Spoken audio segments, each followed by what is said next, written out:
Как проектируется музей? Музей можно проектировать только тогда, когда существует большая единая коллекция будущих экспонатов. Если такой коллекции нет, то никакой самый знаменитый выдающийся архитектор запроектировать музей не может. Будущими экспонатами может быть все, что угодно. Произведения искусства, вещи, быта, исторические экспонаты, все, что угодно, от бриллиантов до паровозов. Но все они становятся культурологическими объектами вот в этой культурологической программе. Далее, архитектором вырабатывается пространственная идея музея, и он разрабатывает ее как объемно-планировочное решение. Крупный музей состоит из множества помещений. Все они объединяются в блоки функциональные. Это экспозиция, хранение, реставрация, наука, администрация и так далее. Все это необходимо логично увязать в единое целое. Причем проектируется не просто план этого музейного здания, проектируется сразу его объемная модель, потому что для музея очень важно не только функциональность, удобство и комфорт, но и облик. Очень часто музей становится символом города или брендом региона. Поэтому у него не должно быть заурядного облика. Его облик, стилистика архитектурная должны полностью соответствовать изначальной концепции музея. Кроме того, музей, как очень важное здание, должно вписываться, гармонично вписываться в городскую среду, в застройку существующую. Таковы основные правила проектирования, архитектурного проектирования музейных зданий и комплексов. А теперь посмотрим 6 примеров. Это примеры учебные проекты, которые были выполнены студентами Мордовского университета, которые обучаются по направлению архитектура и по направлению дизайн архитектурной среды. По заданию преподавателя нужно было запроектировать новый музей для города Саранска, и после большого этапа предпроектной работы студент выяснял всю систему музейную, которая существует в городе, и предлагал новый музей. Сначала рассмотрим музеи, для которых студентам предлагаются новые здания. В середине 90-х годов в здании бывшего кинотеатра «Октябрь» администрация города предполагала создать музей истории Саранска. И проект был выполнен известным архитектором Мордов проекта Назимом Абдуллиным. Но вскоре здание кинотеатра снесли и на его месте построили часовню. Сама идея открыть Саранский музей города актуальности не утратила. И в 2017 году студентка Екатерина Негодова выполнила дипломный проект на тему «Музей истории города Саранска». Она доказывает необходимость такого музея своим предпроектным анализом.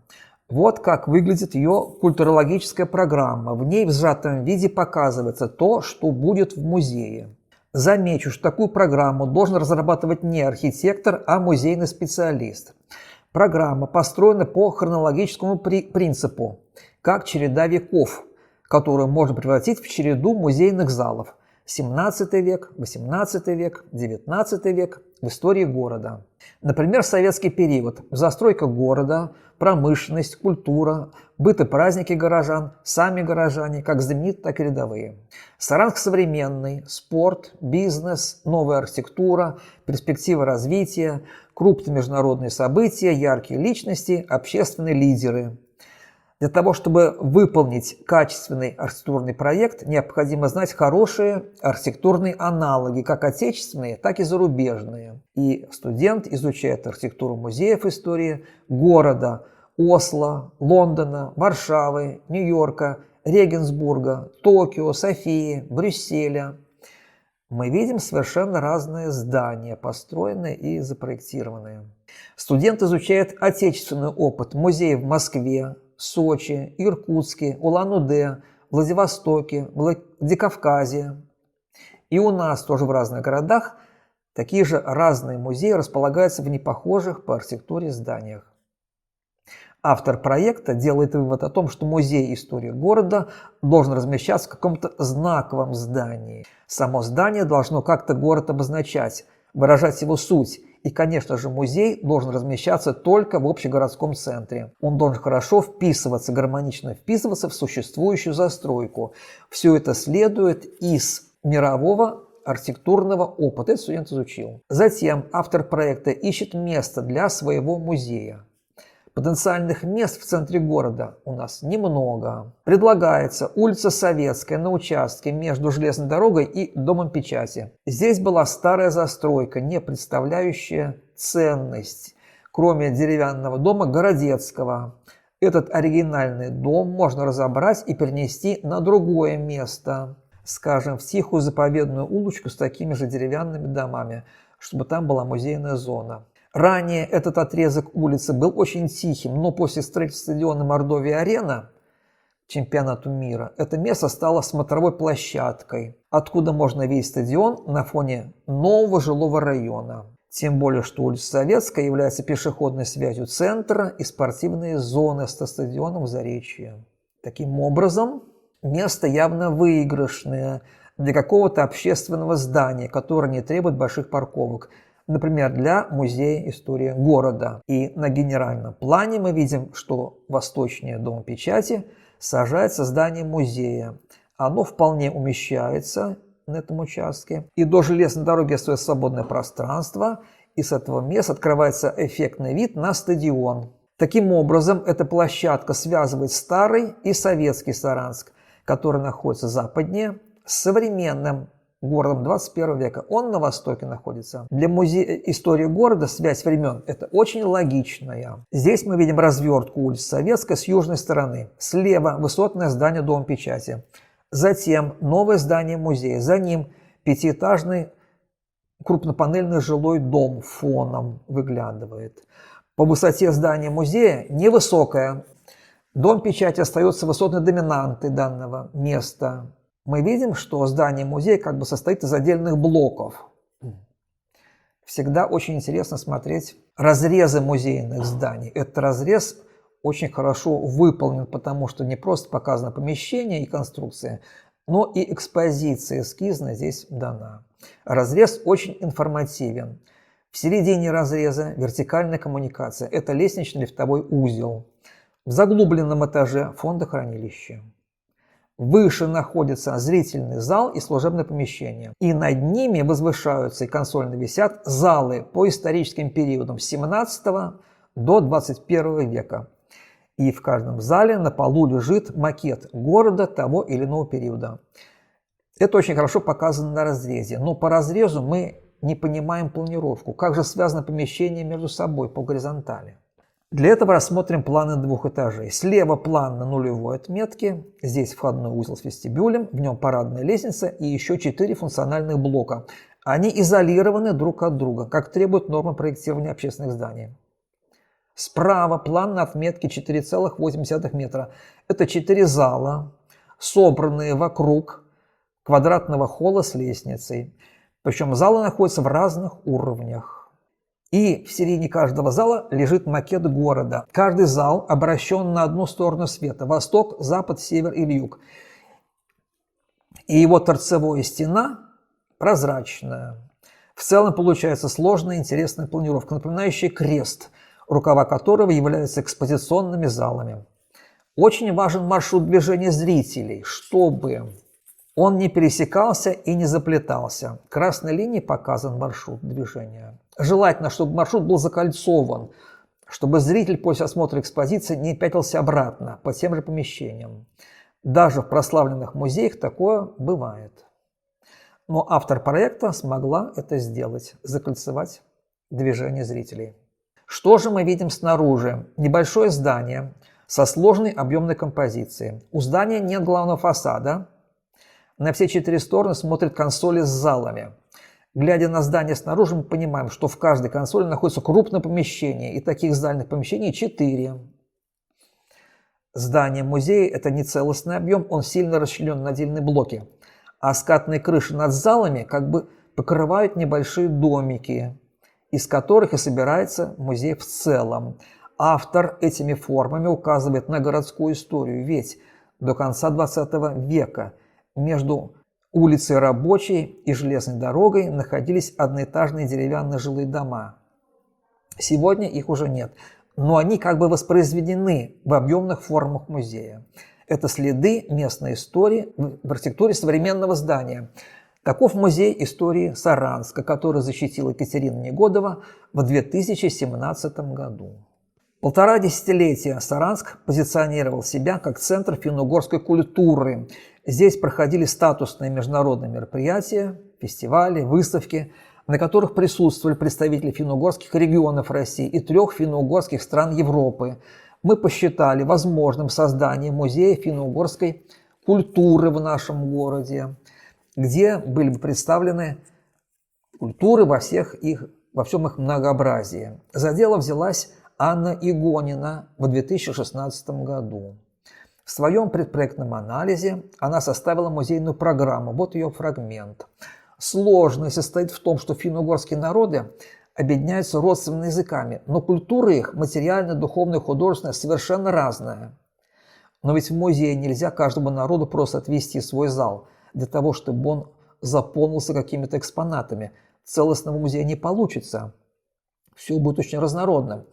Ну, что может быть общего у венгров, живущих 1500 лет в Центральной Европе, и у северного народа Манси, обитающего в тундре? И вот автору пришлось найти объединяющее начало. Именно место, начало языковой группы, то место, где они зародились и откуда такие непохожие народы вышли и очень далеко разошлись. Именно это стало программой музея. Единое место рождения и совершенно разные пути развития финно-угорских народов. Место для музея выбрано тоже улица Советская, но ближе к железной дороге, чтобы при взгляде пассажира из поезда это место интересно как-то заиграло. Сверху мы видим, что здание закольцовано и внутри находится дворик. Кольцевая форма объединяет отдельно павильоны в целостную структуру. У каждого народа отдельно павильон. Они все разные. А в целом все напоминает какой-то древний поселок. Как будто предки финно-угров где-то в лесах Западной Сибири соорудили свои постройки, а для защиты от зверей и врагов, снега и ветра они свернули поселок кольцом, оставив внутри защищенный дворик. На плане это очень хорошо показано. Нерегулярно пластичная форма, своими плавными очертаниями, напоминающая, может быть, рыбу. Она разрезана на отсеки разных размерах, в них экспозиционные залы. Маршрут движения простой, по кольцу. Но есть дворик, в котором стоит символ единения финно-угорских народов. Это ритуальное дерево. Архетип начала и центра у многих народов мира, в том числе финно-угорских народов. На разрезе хорошо показано, как возвышается древо жизни, а к его кроне можно подняться по пологому пандусу. Павильоны напоминают архаическую деревянную постройку, в основе которой шалаш. К потолку каждой постройки подвешен природный символ леса – шишка или иголки. По нижнему уровню павильона связываются между собой. Единство разных народов, сближение непохожих культур – такова архитектурная идея музея финно-угорской культуры. Она раскрывается не только в хороводном павильоне вокруг своего объединяющего истока, но и самими формами. Задачей автора стало соединение разнородных форм. Не полная гармония через слияние, а некоторая автономность и самодостаточность. Это очень трудная задача, и не только архитектурная. По сути, сегодня весь культурный мир, как и раньше, распадается на разнородные части, фрагменты. Несмотря на глобализацию, однородным он не становится. Но связи между частями только укрепляются, их уже трудно разорвать. Конечно, разнообразие – это очень хорошо, и сложность является залогом развития системы. Но сложность может быть и причиной раздора, противостояния. При всей разнородности культуры необходимо сохранить связи, единство и помнить о том, что все мы происходим из одного корня, от одного великого предка. Такова идея проекта музея финно-угорской культуры Анны Игониной. Следующий проект посвящен индустриальной теме. Сегодня технические музеи очень актуальны.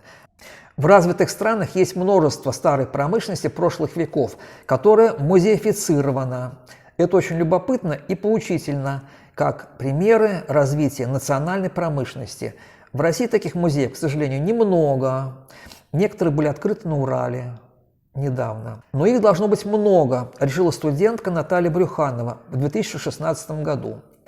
Потому что многие советские города являлись крупными индустриальными центрами, в том числе Саранск, 3 десятилетия, начиная с 60-х годов. Такой музей был бы важен и дорог для старшего поколения горожан, которые трудились на саранских заводах. К сожалению, многие из этих предприятий сегодня не функционируют. Поэтому для молодого поколения горожан такой музей стал бы зримым свидетельством индустриальной мощи Советского Союза и роли Саранска.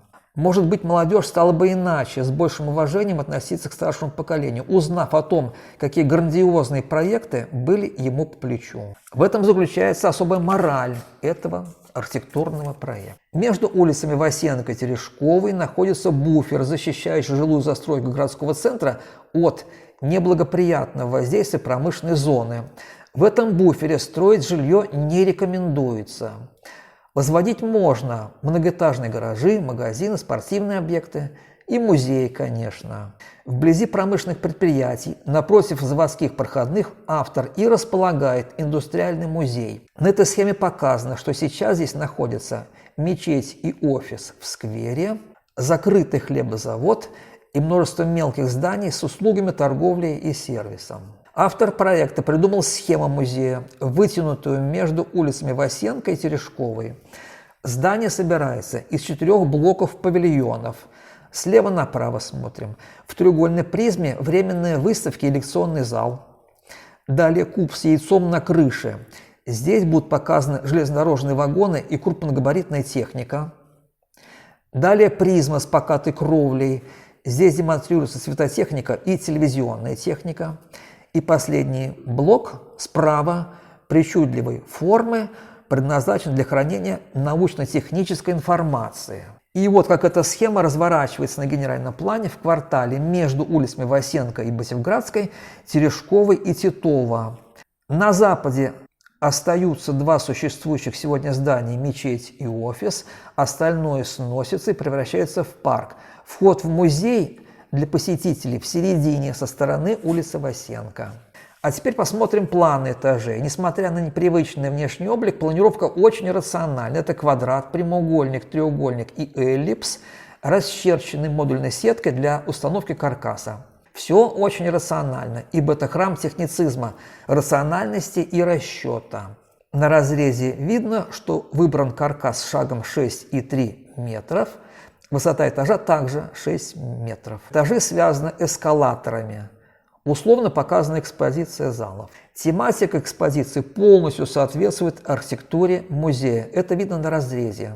Это хорошо видно на фасадах здания. Архитектура в стиле высокой технологии, хай-тек, металлические конструкции, большое остекление, белые стены. 2 фасада, выходящие на улицу Васенко и Басевградскую. Средствами дизайна холодной белой поверхности можно обогатить яркими пятнами.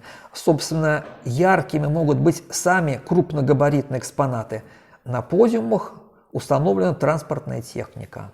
Всю музейную среду должен обогатить дизайн, предназначенный для посетителя, для создания дружелюбной и комфортной среды. Конечно, малые формы также должны быть лаконичными по облику. И в целом среда должна быть наполнена техникой, но при этом должна оставаться гуманизированной, самоштабной человеку и привлекательной.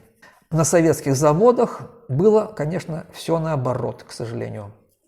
Но в целом музей показал бы и прославлял бы, конечно, технику советского периода. Я рассказал о 3 проектах, разумеется, это учебные работы. Выполняя такой проект, студент учится проектировать и решать актуальные городские проблемы. Такие проекты не предназначены для реализации, хотя в своей профессиональной практике, последующей, их авторы могут использовать данные наработки полностью или частями в нашем городе или в другом городе. Но в принципе каждый из 3 проектов можно реализовать выбранных студентами местами. В этом смысле они вполне реалистичны. А вот следующий проект реализован быть уже не может, потому что место для здания позже было занято жилым домом. Но посмотреть работу можно и даже очень интересно, потому что это реализация программы строительства 3-й очереди музея имени Эрзи. Ольга Певцаева изучила историю музея и пришла к выводу, что у автора первоначальной концепции логика была очень здравая. Я напомню, что в 1976 году в квартале искусств по улице Коммунистической был построен первый блок музея, где разместили экспозиции Эрзи и народного искусства. Архитекторы Валерий Борисов и Валентин Сологуб. В 1984 году построили второй блок, где открыли экспозиции Сычкова, русского искусства XIX века и советского искусства XX века. Планировали завершить музейный комплекс корпусом, выходящим на перекресток улиц Коммунистической и Большевистской. В нем планировали фондохранилище и экспозицию современного искусства Мордовии. Проект дорабатывали архитекторы Иван Сыркин и Владимир Романовский. На схемах предпроектного анализа предыстория очень подробно рассказывается. В продолжении первоначального проекта 4 саранских архитекторов Ольга Певцаева предлагает снести 2 трехэтажных жилых дома до военной постройки, уже ветхих. В квартале сохраняются по цифре 6 офисное здание, 7 ресторан, 8 центр культуры, ныне это театр, 9 банк, 10 ДК Республики, 11 дом техники, 12 спортзал. Первая и вторая очереди музея показаны соответствующими цифрами. По цифре 3 музейная часть третьей очереди, по цифре 4 художественное училище, которое, как известно, носит имя Сычкова. В те годы училище размещалось во временном тесном помещении, и никаких перспектив переезда у него не было. И автор проекта решил объединить художественное училище с музеем. Таким образом, музей становится базовым предприятием для учебного заведения. По генплану мы видим, что третья очередь по площади вдвое превосходит первые 2 очереди музейного комплекса. Вот такой резерв площади имеется на углу квартала. До сих пор угол квартала архитектурно не оформлен.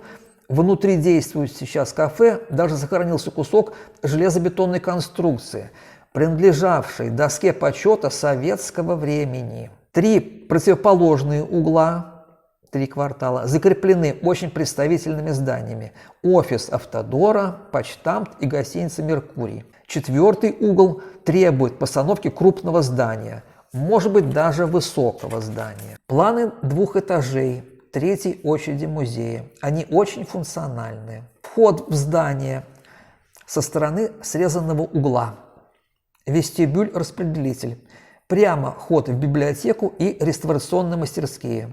Налево в экспозиционный зал в отдел современного финно-угорского искусства. Вход в училище изолированный. Потоки студентов и зрителей не пересекаются. Вход с улицы Большевистской со стороны детской библиотеки. Планировка здания рационально-функциональная. Общая объемная композиция также довольно простая. Но автор счел необходимым привнести символические элементы внутрь здания и снаружи, на фасады. Что может объединить финно-угорские художественные культуры? Об этом уже думал один наш автор. У Певцаевой другой вариант. Изучая этнографию древнейших финно-угров, она обнаружила, что их связывает архаическая письменность, узелковое письмо. Существуют расшифровки узелкового письма, и студентка нашла символы, которые могут быть использованы в дизайне музея. На главном корпусе знак связи, на художественном училище знак роста, на административном блоке знаки света и разума, на корпусе изобразительных искусств память, на скульптурном наследие. В интерьере вестибюля сворачиваются фразы из узелков. Конечно, их нужно расшифровать, чтобы зритель, приходящий в музей, не мучился догадками. Это светящиеся металлостеклянные конструкции. На фасадах, обращенных на 2 улицы, коммунистическую, большевистскую и на почту, вырисовываются узелковые фразы о художественном наследии и художественном творчестве. При этом здание не измельчается, сохраняется очень крупный Г-образный объем, который достойно держит угол квартала. Когда не было нового почтамта и гостиницы «Меркурий», даже в проекте наша студентка смогла серьезно укрепить угол. Нечто подобное хочется сегодня здесь видеть. И ночной вид на проектируемый музей хорош от того места на Большевистской улице, где ныне находится аптека.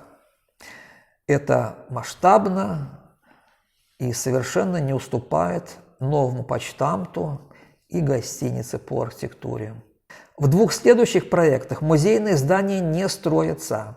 Авторы реконструируют существующие здания и городскую среду для внедрения музейной функции. Конечно, нам очень хочется, чтобы в общегородском центре были здания для людей, а не для чиновников, чтобы были объекты культуры, музеи, а не ведомства, тем более закрытые, куда пройти простому человеку нельзя. Ну, посмотрите, Московский спуск.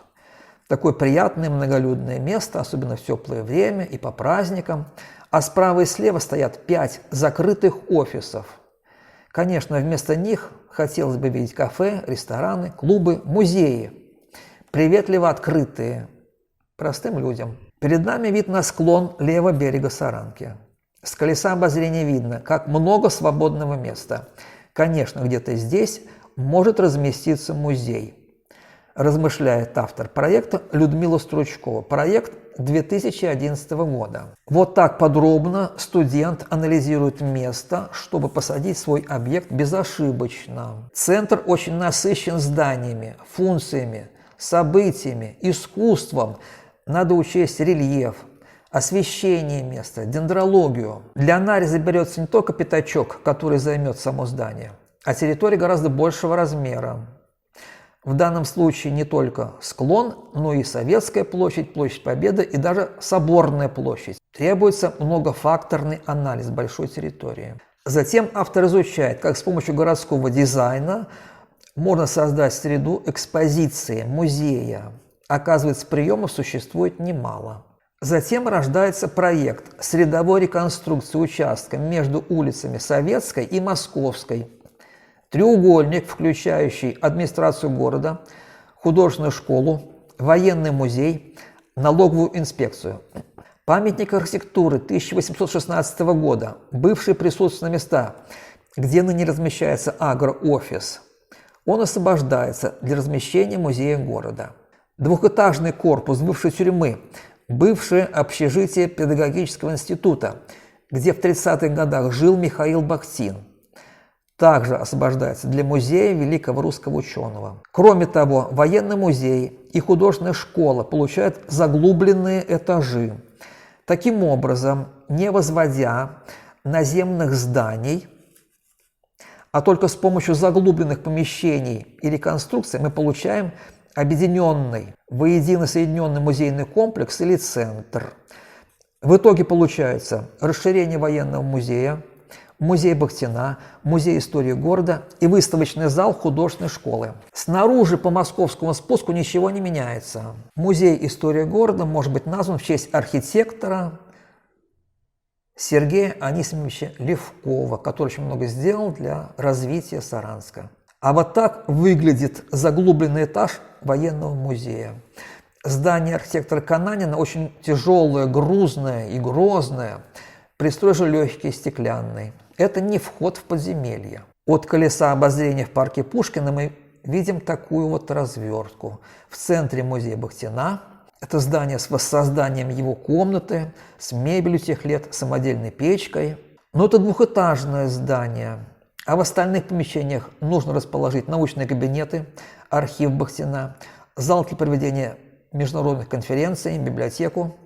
Посмотрим на все сверху. Среда хорошо уплотнилась, насытилась объектами культуры, искусства, науки. Причем все это оказалось в очень бойком месте, между учреждениями власти и пространством массового гуляния и отдыха. Автор считает, что таким образом культура ближе подойдет к каждому горожанину. И еще одна очень актуальная тема. В столичных городах активно ведется реконструкция бывших промышленных объектов для культуры. В Москве появляются первоклассные примеры мирового уровня такой реконструкции. В Саранске, наверное, это не слишком актуально. Промышленные здания, конечно, освобождаются, но едва ли в их стены может вместиться объект культуры. Последний пример – хлебозавод на улице Пролетарской. Здание освобождено, но собственник едва ли уступит его для мастерских художников. А как было бы хорошо, чтобы так произошло. Но наши студенты тренируются в этом направлении. Перед нами дипломный проект 2018 года. Его автор Ольга Киушкина. Она предлагает найти в северной промзоне большой заводской цех, пустующий, и организовать там крупный арт-центр. Такие здания имеются на бывшем производственном объединении «Светотехника», но аналогичную историю мы хорошо помним, как недостроенный промышленный объект был превращен в спортивный комплекс «Мордовия». Но комплекс – это объект массового посещения и высокой доходности. Он окупился. Но нашего автора не смущают эти вопросы, он смело берется за переоборудование громадного здания. На генплане промышленного комплекса выделено здание пустующего центра. Здесь и будет художественный центр. Перепланировка напоминает ту, которая сделана на наших глазах в бывшем цехе типографии «Красный Октябрь», из которого получили торгово-развлекательный центр «Рио». Сетка широкого каркаса позволяет разместить здесь любые помещения. Выставка современного искусства, фондохранилища, мастерские для художников, пространство для проведения художественных фестивалей, театр, концертный зал и так далее. Получается многофункциональный центр современной культуры, просто столичного масштаба. Конечно, для города-миллионника такой проект вполне подходит. Внутри все современно и молодежно. Главное качество таких пространств заключается в свободном доступе, прозрачности, обширности, комфорте и гламуре. Внешний облик арт-центра должен быть соответствующим. Вот оформление фасадов. Накладной розовый фасад крепится к грубым железобетонным панелям. Нежность нового и грубость старого. И в целом так может выглядеть музей современного искусства. Целый арт-центр на фоне потухающих труб советских заводов. Таковы дипломные проекты студентов. Сегодня они уже практикующие архитекторы, некоторые из них работают в Москве. Может быть, их яркие проекты современных музеев когда-нибудь реализуются в той или иной форме.